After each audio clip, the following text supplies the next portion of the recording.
Aldal Contres, Barone Igia Virtus e Messina tornano a sfidarsi in Serie D a distanza di 8 anni dall'ultimo incrocio. Era il 23 settembre 2018 quando i barcellonesi si imposero con un netto 3-0, un successo che però non cambiò il destino di quella stagione chiusa dall'Igea all'ultimo posto del girone con la retrocessione. Oggi è tutta un'altra storia, ultima gara casalinga per i giallorossi che inseguono la zona playoff, mentre il Messina è chiamato a vincere per evitare la penultima posizione e la discesa diretta. Biancoscudati privi dei propri tifosi per la concomitanza gara della Regina in quel di Milazzo. Si parte subito forte, dopo appena 3 minuti è il Messina a farsi vedere. Oliviero prova il destro dalla distanza, palla alta sopra la traversa, la risposta dell'Igea è immediata. Longo lavora un buon pallone per Samaché, ma il sinistro dell'attaccante è debole, non impensierisce Giardino. I padroni di casa insistono, al sesto Squillace mette in mezzo un pallone invitante per Samaché che di testa sfiora il bersaglio. Ancora Igea al 16esimo, punizione di Longo, inserimento di Vacca, colpo di testa che termina di poco alto.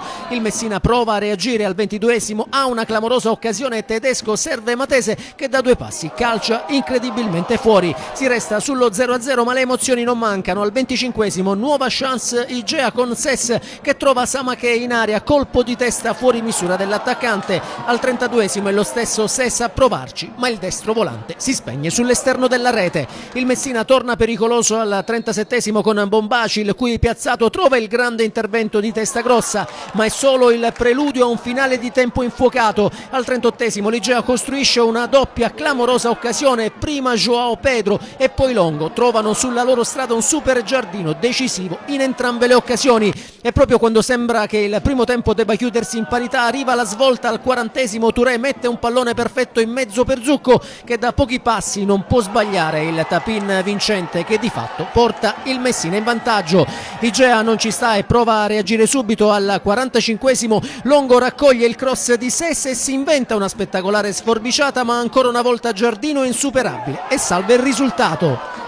Nella ripresa il Messina torna all'attacco sfiorando il raddoppio dopo 4 minuti con De Caro che impatta il piazzato di Zucco ma non c'entra lo specchio. L'Igea non resta a guardare. Al 58esimo costruisce la chance del pari con Maddaloni trovando la pronta risposta di Giardino. 3 minuti dopo è ancora la squadra giallorossa a spingere. Longo inventa una conclusione a giro spettacolare ma che trova un monumentale Giardino a dirgli di no. Il gol però è maturo e arriva subito dopo. Dal corner successivo Cicirello prende il tempo a tutti e di testa firma l'1-1 che fa esplodere la gioia dei tifosi barcellonesi. Il Messina prova a reagire, subito dopo lo fa con Bombaci ma il suo tentativo non trova fortuna. Nel finale di gara però l'Igea torna a spingere. Al minuto 84 Ferrara calcia centrale, nessun problema per Giardino. 1 minuto dopo invece proteste vibranti dei locali quando Mascari lanciato verso la porta viene fermato da Trasciani. Per l'arbitro Isoardi è solo giallo. Dalla punizione seguente Squillace sfiora il colpo con il mancino costringendo ancora Giardino agli straordinari. Nel recupero, quando tutto sembra scritto, l'ultima grande occasione del Messina al 92esimo Touré va via di forza e calcia di potenza ma testa grossa compie il miracolo e salva tutto. Finisce 1-1, un punto che pesa di più per il Messina che sale a quota 29 e resta terzultimo rimandando tutto all'ultima sfida interna contro il Milazzo. L'Igea invece deve dire addio ai playoff, 53 punti, sesto posto condiviso con il Sambiase e distanza ormai incolmabile dalla quinta posizione.